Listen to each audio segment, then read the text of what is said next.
अस्सलाम वालेकुम। वालेकुम सलाम। जोई साहब पहुंच गए हो?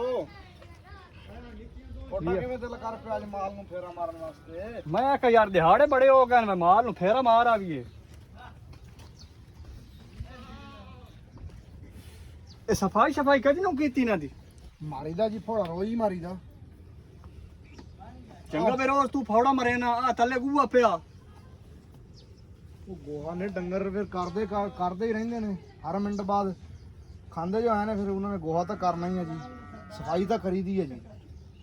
ਇਹ ਆ ਜਿਹੜਾ ਨਾ ਜੱਟ ਜੱਟ ਕਰੀਂਦੀ ਸਫਾਈ ਇਹਨਾਂ ਜੇ ਕਰਨਾ ਹੁੰਦਾ ਗੂਆ ਤੇ ਨਾ ਦਾ ਫੌੜਾ ਤੇ ਮੈਂ ਤਨ ਕਿਸ ਕਰਨ ਰੱਖਿਆ ਐਸੇ ਗੱਲ ਕਰਨ ਨਹੀਂ ਰੱਖਿਆ। ਚੋਈ ਸਾਹਿਬ ਮੈਂ ਦੂਜੇ ਕੰਮ ਛੱਡ ਕੇ ਤੇ ਇਹਨਾਂ ਦਾ ਗੋਹਾ ਹੀ ਚੱਕਦਾ ਰਹਾ। ਇਹਨਾਂ ਨੂੰ ਪੈਂਪਰ ਲਵਾ ਦਿਓ ਤੁਸੀਂ। ਮਾਰ ਨੂੰ ਗੱਤਿਆ ਬੇਵਕੂਫ ਕੋ ਡੰਗਰਾਂ ਨੂੰ ਪੈਂਪਰ ਲੈਂਦਾ।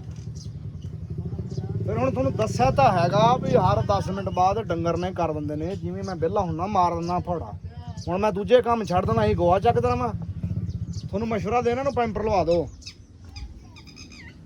ਇਹਨਾਂ ਦੀ ਹਾਲਾਤ ਵੇਖੇ ਨਾ ਇਹਨਾਂ ਦੇ ਪੱਲੇ ਤਾਂ ਅੰਨ ਜਾਂ ਕੋੜੀਆਂ ਨਹੀਂ ਰਹੀਆਂ ਥਲੀਆਂ। ਕੀ ਹੋ ਗਿਆ ਇਹਨਾਂ ਨੂੰ ਹੁਣ? ਕੀ ਹੋ ਗਿਆ ਵੇਖ ਤੇ ਸਹੀ ਇਹਨਾਂ ਡੰਗਰਾਂ ਘਤੇ ਦਾ ਛਤੇ ਦਾ ਕੋਈ ਨਾ ਪਾਈ ਦੇ ਨੇ ਪੱਠੇ ਜੀ ਟਾਈਮ ਸਿਰ ਪਾਈ ਦੇ ਨੇ ਪੱਠੇ। ਚੰਗੇ ਪੱਠੇ ਤੂੰ ਪੈਣਾ ਜੇ ਖਾਂਦੇ ਹੁੰਦੇ ਤੇ ਇਹਨਾਂ ਦੀ ਇਹ ਹਾਲਾਤ ਹੁੰਦੀ ਜਿਹੜੀ ਇਹਨਾਂ ਦੀ ਹੋਈ ਖਲੀ ਏ।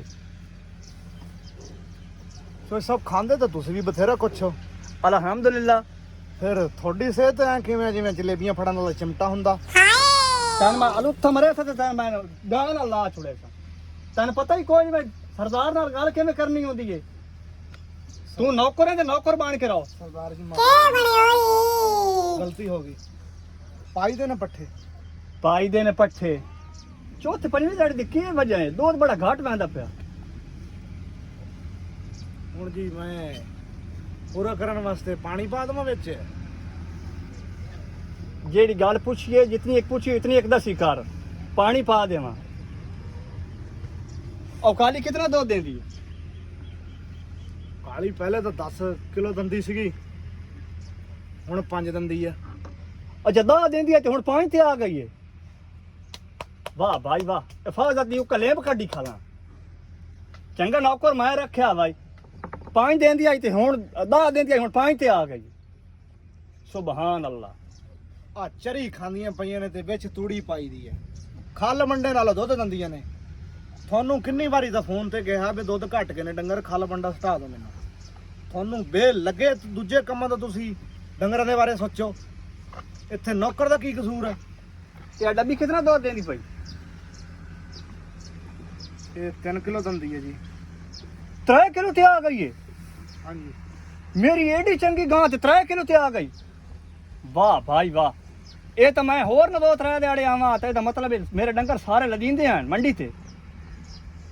ਮੈਂ ਤਾਂ ਜਾਣਾ ਨੌਕਰਾਂ ਦਾ ਕੰਮ ਹੀ ਕੋਈ ਨਹੀਂ ਹਾਲ ਵੀ ਕੋਈ ਨਹੀਂ ਤੁਹਾਡੇ ਵਾਲਾ ਯਾਰ ਨੌਕਰਾਂ ਵਾਲਾ ਤਾਂ। ਇਹ ਸਾਲ ਤਾਂ ਬੰਦਾ ਚੰਗਾ ਬੰਦਾ ਆਪ ਕਰ ਲੈ। ਥੋੜਾ ਪਿੱਛੇ ਹੋ ਕੇ ਗੱਲ ਕਰ ਲਓ। ਕੰਨ ਖਾ ਗਏ ਤੁਸੀਂ ਚੋਈ ਸਾਹਿਬ। ਇਹ ਤੇਰਾ ਕੰਮ ਹੀ ਕੋਈ ਨਹੀਂ। ਤੂੰ ਵਾਂ ਠੇਠਣਾ ਉੱਥੇ ਸਟੇ ਡਰਾਮਾ ਵਾਲਾ ਕਰ ਤੇ ਜੁਗਤਾਂ ਵਾਲਾ ਕਰ। ਉਹ ਜਿਹੜੇ ਮੇਰੇ ਪੈਸੇ ਦੇਵਣੇ ਨਹੀਂ ਉਹ ਮੈਂ ਦੇ ਤੇ ਅੱਲਾ ਨੂੰ ਸੌਂਪਿਆ। ਚੱਲ ਬਣ ਤੇ ਤੁਰੋ ਤੈਨੂੰ ਮੈਂ ਰੱਖਣਾ ਹੀ ਕੋਈ ਨਹੀਂ। ਹਾਂਜੀ ਬਣ।